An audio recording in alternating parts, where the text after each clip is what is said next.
أعوذ بالله من الشيطان الرجيم فإذا قرأت القرآن فاستعذ بالله من الشيطان الرجيم إنه ليس له سلطان على الذين آمنوا وعلى ربهم يتوكلون رب اشرح لي صدري ويسر لي أمري واحلل عقدة من لساني يفقهوا قولي فالحمد لله والصلاة والسلام على رسول الله وعلى آله وصحبه أجمعين.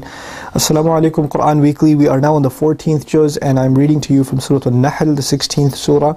And this is the 98th ayah of the surah, in which Allah says, فَإِذَا قَرَأْتَ الْقُرْآنِ. Then whenever you recite the Quran, look at فَإِذَا قَرَأْتَ, not فَإِن قَرَأْتَ, not if you recite the Quran, when you recite the Quran. Allah expects you to recite the Quran, because if the expectation was not there, it would have been an if. If you recite it, when you recite it. Allah says, when you recite it, then فَاسْتَعِذْ بِاللَّهِ, then seek Allah's refuge, مِنَ الشَّيْطَانِ الرَّجِيمِ, from the cursed shaitan. When you recite the Quran, shaitan will come and try to put you to sleep. When you recite the Quran, shaitan will put evil thoughts in your head. When you recite the Quran, you will remember the other 20 things you had to do and finish it off quickly. This is going to happen when you're praying. This is going to happen when you're just sitting there reciting Quran, when you're trying to memorize, when you're just in the plane and you got time and you just pull out the Mus'haf and start reading. It is going to happen every single time. And so every single time, seek Allah's refuge from the cursed shaitan. Say, A'udhu billahi minash shaitanir rajim, before you start reciting the Quran, a commandment of Allah Azza wa Jal, because this is a really important part of your relationship with the Quran.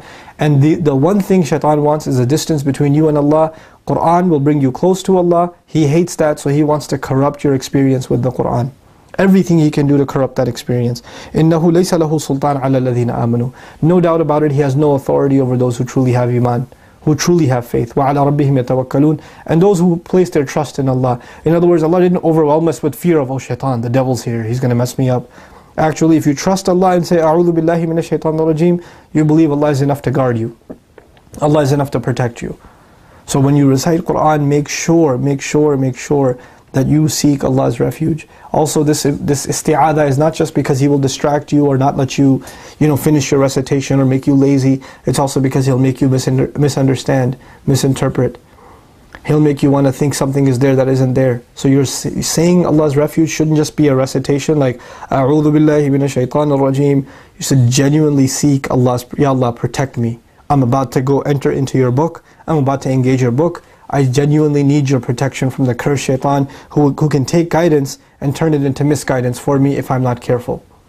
May Allah protect all of us and our recitation of the noble Quran, and may Allah keep shaitan away from our recitation of the Quran. Barakallahu li wa lakum. Wassalamu alaikum. Quran Weekly.